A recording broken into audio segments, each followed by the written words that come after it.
O que é gestão ágil? Para explicar esse conceito, eu fui buscar inspiração no significado das expressões tradicional e ágil em 2 dicionários da nossa língua portuguesa. O significado de tradicional, no Aurélio, no Howes, que se incorporou aos hábitos, ao uso costumeiro, relativo a tudo que se pratica por hábito ou costume adquirido. A expressão ágil, ela tem, dentre outras traduções, que se tem grande facilidade de se mover, ligeiro, leve, tem muito a ver com flexibilidade, que se move com facilidade, ligeiro, veloz. E muita gente pergunta se a agilidade é um método, é uma metodologia, mas na verdade a agilidade é muito mais que isso. É um modelo, uma filosofia que propõe alternativas ao modelo de gestão tradicional, que nós vamos explorar isso a partir de agora. Ser ágil não é fazer as coisas mais rápido, não é entregar mais rápido, é entregar em partes, é ser flexível, se adaptar e conseguir realizar e entregar muito mais valor para o cliente. A ideia é que, como o cliente é muito mais exigente, o tempo hoje corre com muito mais velocidade, os ciclos são cada vez mais curtos, não faz mais sentido você passar um ano desenvolvendo um produto, preparando um projeto para entregar um produto final ao final desse ciclo. Se você puder interagir com o cliente desde a sua criação, desde a sua concepção, e se você criar mecanismos para entregar partes desse produto para que o cliente vá validando e ajustando, certamente você vai conseguir satisfazê-lo muito mais rapidamente, muito mais facilmente, e isso vai fazer com que a sua relação com o seu cliente se torne muito mais próxima, muito mais adequada. A agilidade também contribui decisivamente para que você melhore a capacidade de execução de tarefas, de projetos e de ações. Vamos entender um pouquinho mais sobre esse conceito. Quais são as principais características da gestão ágil? O foco é na entrega de valor. Qualquer projeto, qualquer entrega é avaliada a partir da visão do cliente. E aí muda completamente a relação que a gente tinha no passado de dizer que era orientada ao cliente, mas pensava tudo internamente sobre como produzir. E na verdade, aqui nunca foi tão importante perguntar para ele antes de começar: meu amigo, do que você gostaria? O que você precisa? É claro que o cliente nem sempre tem a resposta clara, mas fazer testes, mostrar, interagir, mostrar protótipos, mostrar partes de um produto, partes de um projeto, para interagindo, sondando com ele, é fundamental, porque na medida que o cliente for valorizando, for reconhecendo valor naquele produto, naquele serviço entregue, ele vai consumi-lo cada vez mais. Outra característica fundamental do modelo ágil é o valor incremental. Como eu já falei, a ideia aqui é você entregar em partes. Será que a gente precisa ter um sistema, por exemplo, com 100 funcionalidades entregues de uma vez só? Será que não era melhor entregar 10 funcionalidades primeiro, depois implementar mais 10 e ir validando com o cliente, fazendo os ajustes? O risco que você corre quando você usa o modelo tradicional de planejamento em cascata, onde você faz grandes planos e planeja grandes empreendimentos, grandes projetos, ao entregá-lo ele já está caduco, né? Já não ser mais aquilo que o cliente gostaria ou valoriza. Outro ponto fundamental da filosofia ágil, da gestão ágil, é a interação. Nunca foi tão importante trabalharmos em times, e todos os modelos, todos os frameworks, todas as formas de atuar do modelo ágil pressupõem um nível muito maior, muito mais intenso de interação, de troca de energia, de conhecimento entre as pessoas. E para que isso funcione muito bem, é necessário que o papel da liderança funcione de forma diferente. A liderança tem que ser muito mais a liderança servidora. O líder tem que funcionar muito mais como um coach, como um orientador. O papel do líder é criar as condições para que a equipe possa fluir da melhor maneira possível. Outra busca fundamental, que é valorizada pela interação, pela busca da geração de valores incrementais e pelo papel da liderança, é a inovação contínua. Na medida em que eu crio um ambiente favorável à inovação, onde eu me permito testar enquanto equipe aquele produto, testar aquela funcionalidade, testar aquele serviço, ver que não deu certo, fazer os ajustes, testar novamente e aprender com os erros, aprender com os acertos, eu crio um ambiente muito mais favorável à inovação contínua. E para isso tudo funcionar, todos nós temos que ter muito mais abertura a mudanças, temos que ter muito mais flexibilidade, temos que exercer muito mais o mindset de crescimento. Isso parece simples, não é difícil de nós concordarmos, toda vida que nós conversamos com alguém sobre a importância de estarmos abertos à mudança, de maneira geral as pessoas sempre concordam, não é isso? Mas é importante entendermos que nós até dizemos que somos abertos à mudança, até que a mudança nos atropele, até que a mudança se apresente. E aí nessa hora é muito frequente que nós exerçamos o primeiro movimento, que é de resistir a todo esse processo, resistir a essa nova forma de fazer, resistir a esse novo jeito de funcionar. Então, para que uma gestão ágil funcione plenamente, nós precisamos repensar muito a forma como nós atuamos. E estar aberto a mudanças é uma característica fundamental. A gestão ágil busca, portanto, na gestão ágil você faz somente aquilo que interessa para o cliente. Como é que eu vou saber o que interessa para o cliente se eu não pergunto a ele, não é mesmo? Então, eu preciso perguntar ao cliente o que interessa. Será que faz sentido eu pegar todo o meu portfólio de produtos e sair descarregando para toda a minha carteira de clientes, sem fazer uma avaliação daquilo que ele realmente prefere consumir, e até mostrando que ele poderia consumir outros itens, mas interagindo com ele? Na medida em que eu mudo essa forma de pensar e passo a interagir mais com o cliente, eu faço realmente somente aquilo que interessa. E com isso, entrego mais valor para o cliente e em menos tempo, porque eu posso fazer entregas pontuais, entregas menores. Essa é a grande mudança de paradigma. Entregas menores. Quem gosta de fazer tudo muito bem feito, quem tem aquele perfil de querer fazer tudo perfeito, maravilhoso, sabe o que eu estou dizendo. Eu me reconheço muito nesse lugar, né?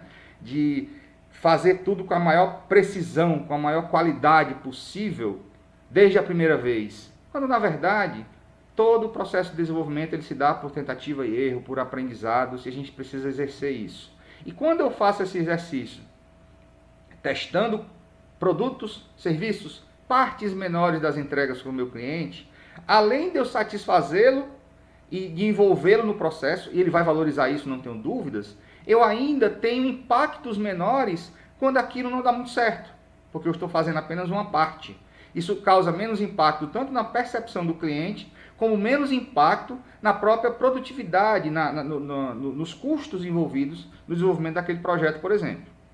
Outra coisa importante, a gestão ágil busca, esse é a grande dificuldade, né? A grande questão que todo mundo busca, né? É fazer as coisas complexas de formas mais simples.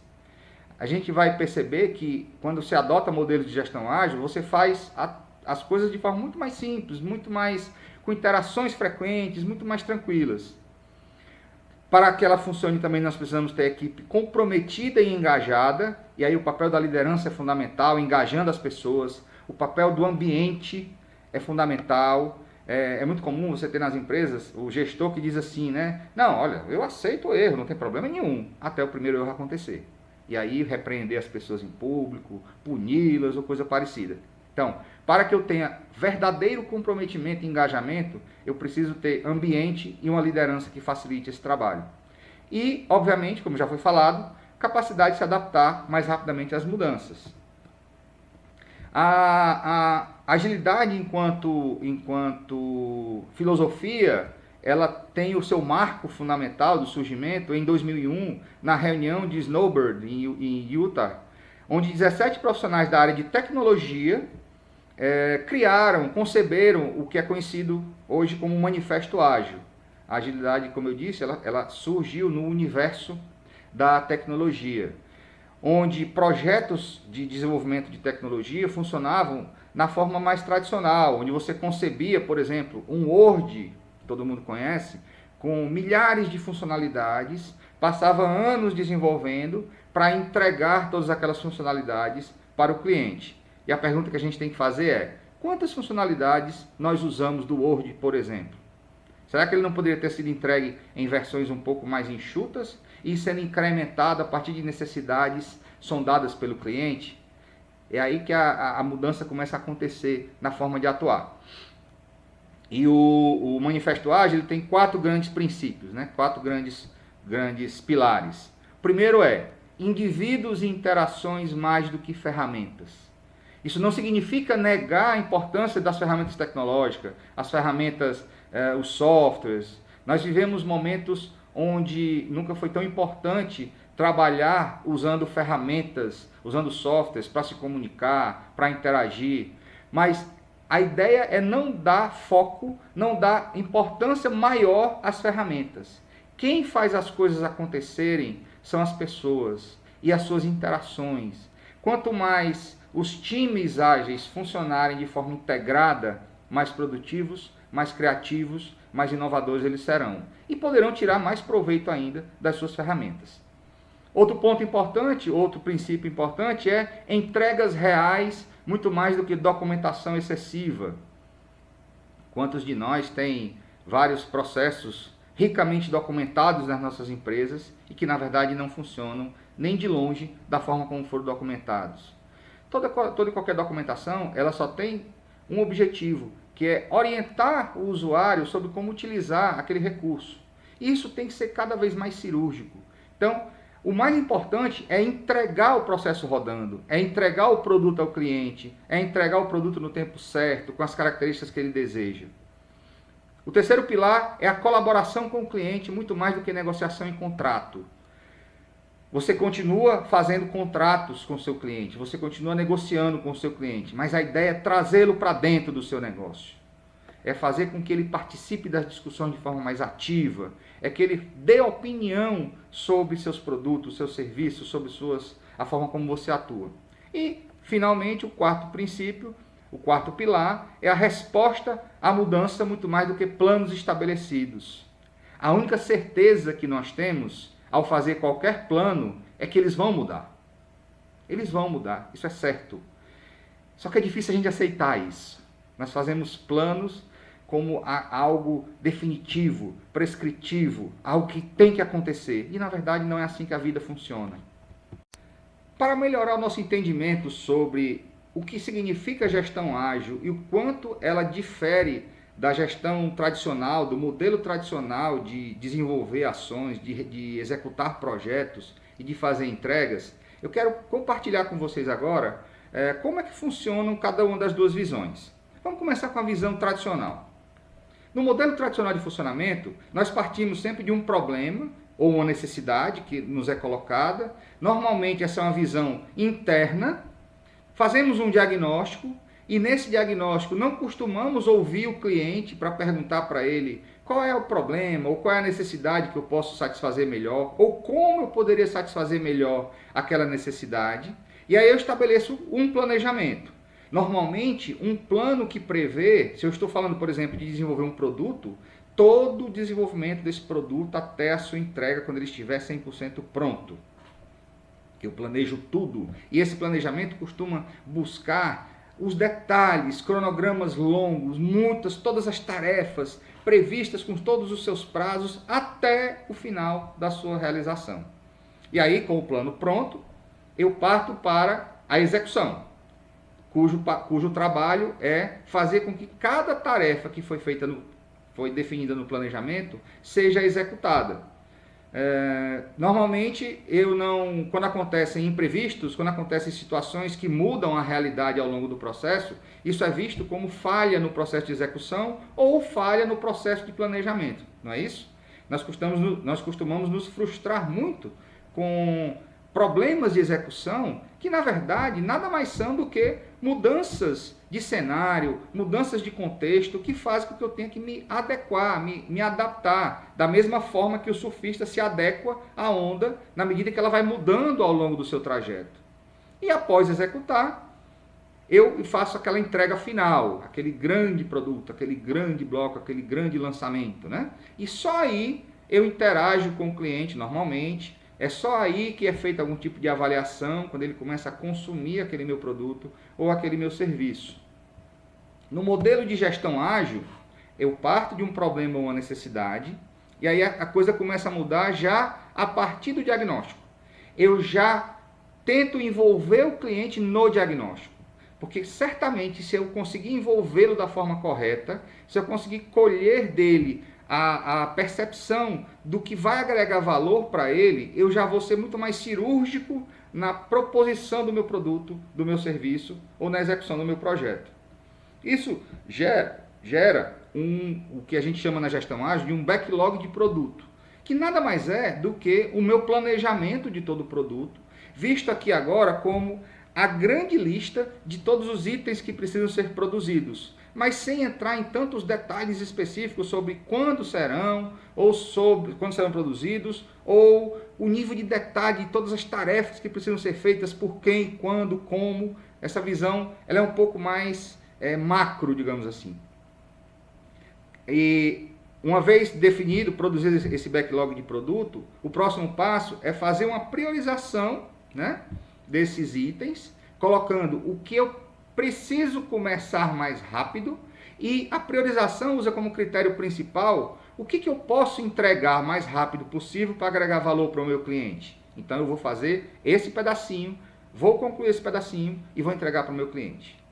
Uma vez priorizado esse backlog de produto, uma vez priorizado esses itens que precisam ser feitos, você começa ciclos frequentes, repetitivos, que nós chamamos de sprints, onde a ideia é você escolhe 3 itens, por exemplo, que precisam ser produzidos desse backlog de produto, prioriza esses itens, cria a primeira sprint, que é um ciclo de produção curto, onde eu planejo, realizo, executo essa partezinha menor, faço essa primeira entrega, faço com que o cliente avalie, eu mesmo com a minha equipe faço uma avaliação interna, isso tudo gera inovação e aprendizado, e eu passo a girar novas sprints, passo a girar novos ciclos de produção e de entrega, até que no final eu faça a entrega final do meu produto.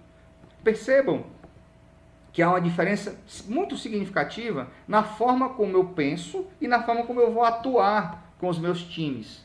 Os times ágeis estão pensando sempre em ciclos curtos, pensando sempre em produzir pequenos itens, pequenas coisas, entregar, avaliar, aprimorar e voltar a produzir novamente. Isso certamente contribui para melhorar o nível de execução das tarefas, que é um grande problema nos modelos tradicionais de planejamento e de execução. Isso, e também contribui para agregar mais valor ao cliente, na medida em que ele participa desde o diagnóstico, recebe entregas periódicas e passa a avaliar junto comigo sobre as melhores formas de atuar com aquele produto, com aquele serviço.